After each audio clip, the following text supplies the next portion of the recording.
Odé Amoji Elere, homem forte que sacode a cidade. Pessoa que veste panos nas estradas molhadas da cidade de Quiré. Se forem rasgados, ele tem outros. Odé que tem cachorros que matam Owe, uma espécie de animal, e os macacos. Meu pai, o forte leopardo, que não tem medo da madrugada. Você que monta guarda na casa da morte. Que a mim jamais seja permitido ver você de mau humor. Você que protege seus filhos, por favor, me proteja. Que a mim jamais falte dinheiro. Que a mim jamais falte filhos. Me traga a paz. Eu te peço para transformar minha tristeza em alegria. Me traga a força de sua proteção e me torne próspero. Odel quero. Salve o caçador, aquele que é altamente honrado. Então, a gente começa com no nosso belo idioma português, chamado de oração, de reza, né? E, claro, li em português porque eu estou falando com pessoas que falam o idioma português. E o que me interessa é ser compreendido, né? No meu idioma. Nós temos vários símbolos aqui que nos remetem à grandiosidade de Oxóssi. Primeiramente, apresentado como um homem forte que sacode a cidade. Essa frase, o homem forte que sacode a cidade, tem uma relação. Eu vou interpretando as orações e os textos, né? Comentando, trazendo para a nossa linguagem. O homem forte que sacode a cidade. Né? A palavra Oxóssi vem de Oxóuissi, ou Oxóuissi, que significa vigilante noturno, é famoso. Oxóuissi é aquele que mais tarde ficou conhecido como Oxóssi, que é aquele que guarda, vigia e provê com mantimentos a casa de Ogum, de Obatalá e de todos os seus devotos. Então, a nossa reza aqui, digamos assim, começa exatamente falando dessa poderosa e importante função que Oxóssi tem dentro do panteão espiritual e na vida material de seus devotos, que é aquele que guarda, protege, vigia e provê com mantimentos até a casa dos orixás, como Ogum e de Obatalá. Então, esse é o homem forte que sacode a cidade. A pessoa que veste panos nas estradas molhadas da cidade de Quiré. Vestir panos significa honrarias, fala de ancestralidade. E a cidade molhada fala da terra, a estrada molhada, né? Fala da terra úmida, da fertilidade da terra. Sendo o homem forte da cidade, sendo aquele que protege, aquele que provê de alimentos, ele traz as honrarias da ancestralidade representadas pelos panos, e a estrada molhada nos fala da terra úmida e fértil, com o qual Oxóssi provê, não apenas em relação à caça, né, mas a mantimentos de uma forma em geral. A frase que diz, se os panos de Oxóssi forem rasgados, ele tem outros, significa que ele é um orixá de abundância, é um orixá de riqueza. E mesmo que algo aconteça com um de seus panos, ele tem outros. Essa riqueza é infinita, justamente porque ele é o provedor, né, da fartura, o provedor dos mantimentos para a casa de Ogum, de Obatalá e de seus devotos. Odé que tem cachorros que matam o Oê, uma espécie de animal, e os macacos. Os grandes caçadores, sempre acompanhados de seus cães, são a origem da espécie humana. Se a gente parar para pensar bem no que significa ser um caçador, ou o símbolo espiritual dos caçadores, nós estamos falando dos primórdios da raça humana. A raça humana, na época das cavernas, era uma espécie de humanidade caçadora e coletora. Os alimentos que sempre alimentaram a espécie humana sempre foram, em suas origens, desde os mais antigos tempos, desde a época das cavernas. O caçador é um provedor e um coletor da natureza. A caça e a coleta foram os primeiros modos de subsistência dos homens sapiens, lá na época das cavernas.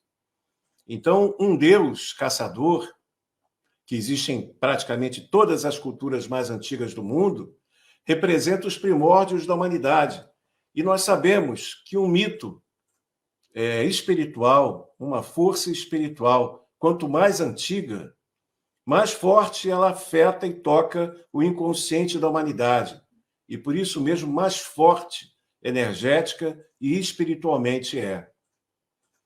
Na cultura iorubá temos vários deuses orixás que representam profissões, funções de profissionais na sociedade.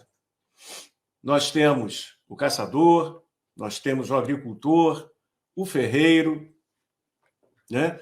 A fazenda, né? O orixá da fazenda, o orixá Oku, e tantos outros que estão associados às profissões e às funções sagradas que prezam pelo bem-estar da comunidade. Não dá para entender o panteão dos orixás sem entender que essa cultura é uma cultura fortemente comunitária, que ela pensa no bem-estar social, que ela pensa no bem-estar da sociedade e daqueles que participam da sociedade. O princípio ético da cultura iorubá e o apelê não é o conceito de caráter ocidental, mas sim o conceito do caráter que visa o bem-estar da sua sociedade, da sua comunidade. Dessa forma, então, a gente começa a entender a importância de Oxóssi. Claro, como o protetor, o guardião da comunidade e, ao mesmo tempo, o provedor, o caçador e coletor do bem-estar das comunidades e da sociedade. Então, além de ser o homem forte da cidade, Oxóssi também é conhecido como aquele que é o forte leopardo, que não tem medo da madrugada. Você que monta guarda na casa da morte. Oxóssi é conhecido como aquele também que caça durante a noite. Aquele que é o vigilante noturno, ele protege a comunidade à noite e também caça durante a noite e provê de alimentos à sua comunidade. Oxóssi é famoso por sua coragem em vigiar a comunidade e adentrar a floresta para caçar durante a noite. Essa coragem de caçar durante a noite está relacionado ao medo da humanidade quando vivia em uma época sem a tecnologia. Você viver em uma comunidade onde você pode se afastar um pouco de casa e ser devorado por um leão não é uma daquelas vidas mais fáceis que a gente pode ter, né?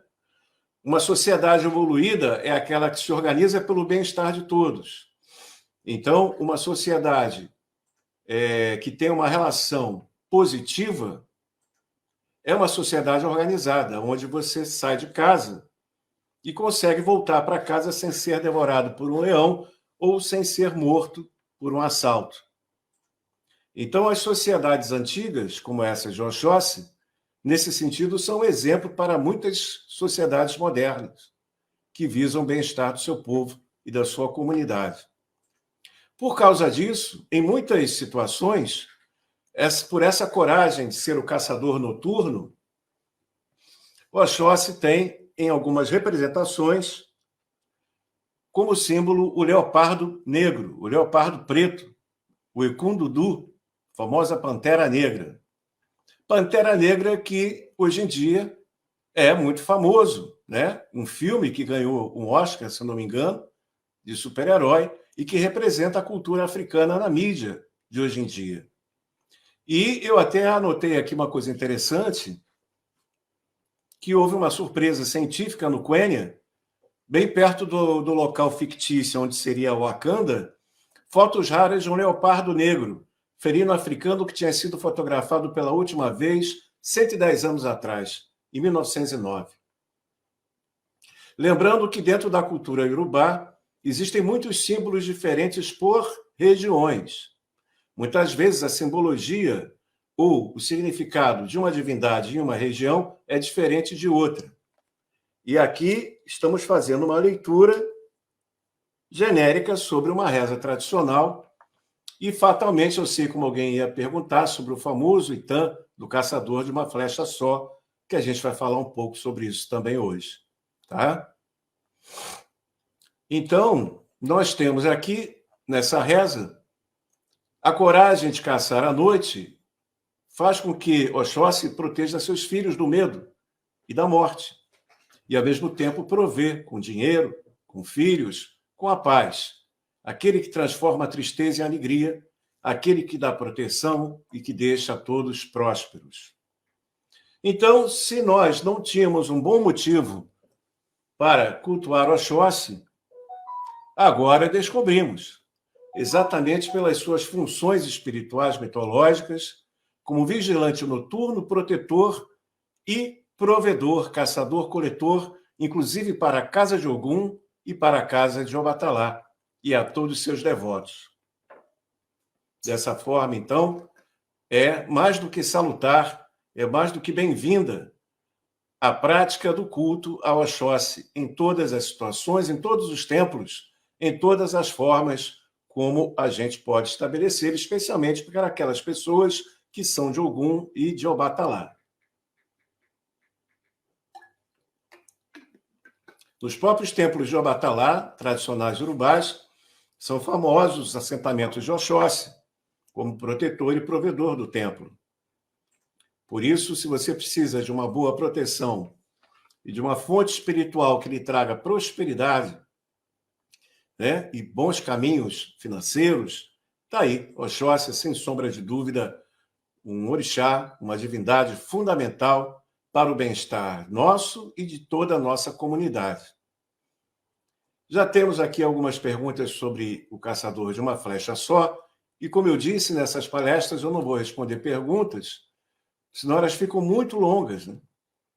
Então eu trouxe, exatamente pelo pedido, na última live, eu li alguns itãs de Ifá, e eu quero agradecer as pessoas que mandaram mensagens, né, elogiando essa atitude, essa proposta, né?